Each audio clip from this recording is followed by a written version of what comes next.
ইরানের সাথে যুদ্ধে পা দিয়ে নিঃস্ব হতে বসেছে সুপার পাওয়ার আমেরিকা। কোটি ডলারের মিসাইল দিয়ে পশু পাখির মতো সস্তা ড্রোন ঠেকাতে গিয়ে পেন্টাগনের চোখ এখন চরক গাছ। মূল অঙ্কটাই এখন মিলছে না ওয়াশিংটনের। ইরান খরচ করছে মাত্র কয়েক হাজার ডলারের ড্রোন, আর তা খসাতে মার্কিন কোষাগার থেকে খসে পড়ছে কোটি কোটি ডলারের পেট্রিয়ট ও থার্ড ইন্টারসেপ্টর। ফলাফল দেউলিয়া মার্কিন ডিফেন্স ইন্ডাস্ট্রি। এক মাসেই 850টিরও বেশি টমাহক শেষ, অথচ বছরে পুরো আমেরিকার বানানোর ক্ষমতা মাত্র 60টি। অর্থাৎ যে অস্ত্র উৎপাদন করতে সময় লাগে বছরেরও বেশি, কিন্তু তা যুদ্ধের ময়দানে শেষ হয়ে যাচ্ছে মাত্র কয়েক সপ্তাহে।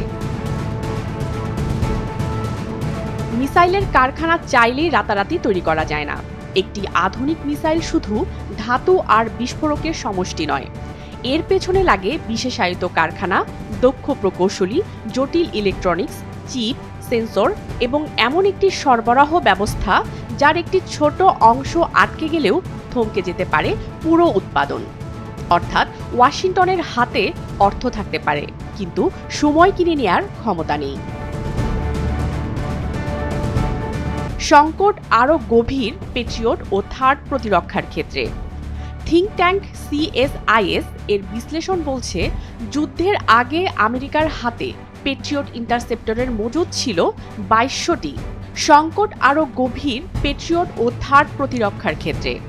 থিঙ্ক ট্যাঙ্ক CSIS এর বিশ্লেষণ বলছে, যুদ্ধের আগে আমেরিকার হাতে পেট্রিয়ট ইন্টারসেপ্টরের মজুদ ছিল 2200টি, যা যুদ্ধের ধাক্কায় নেমে এসেছে মাত্র 827-এ।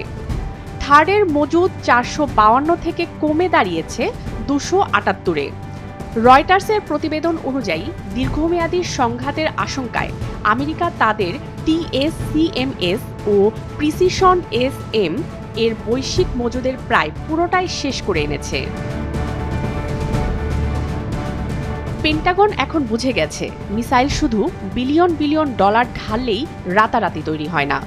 লাগে বিশ্বমানের কারখানা, দক্ষ কর্মী ও জটিল ইলেকট্রনিক্স, যার সরবরাহ ব্যবস্থা সামান্যতম জট পুরো উৎপাদনকে স্থবির করে দেয়।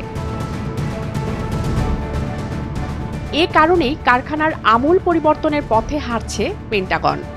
ডেপুটি ডিফেন্স সেক্রেটারি স্টিভ ফেইনবার্গের সাম্প্রতিক মেমো অনুযায়ী, গুরুত্বপূর্ণ অস্ত্র ব্যবস্থার উৎপাদন বাড়াতে নির্মাতাদের 21 দিনের আলটিমেটাম দেয়া হয়েছে। লক্ষ্য এখন একটাই, কম দামে বেশি অস্ত্রের সংস্থান করা। এমনকি অস্ত্র নির্মাতাদের নিজেদের তহবিল থেকেও বিনিয়োগ করতে চাপ দিচ্ছেন পেন্টাগন। যদিও কংগ্রেসের অনুমোদন ও আইনগত চুক্তির জটিলতা এখনও কাটেনি, তার উপর নতুন করে মাথাচাড়া দিচ্ছে চীন আতঙ্ক। CSIS সতর্ক করছে, এই অস্ত্র ক্ষয় আমেরিকার সার্বিক নিরাপত্তায় এক বড় দুর্বলতার সুযোগ তৈরি করছে। তবে প্রশ্ন থেকেই যায়, ইরানের মতো দেশের সাথে যদি আমেরিকার মিসাইল ভান্ডারের এই বেহাল দশা হয়, তবে চীনের মতো পরাশক্তির সঙ্গে দীর্ঘ সংঘাত শুরু হলে আমেরিকা কি আদৌ টিকে থাকতে পারবে?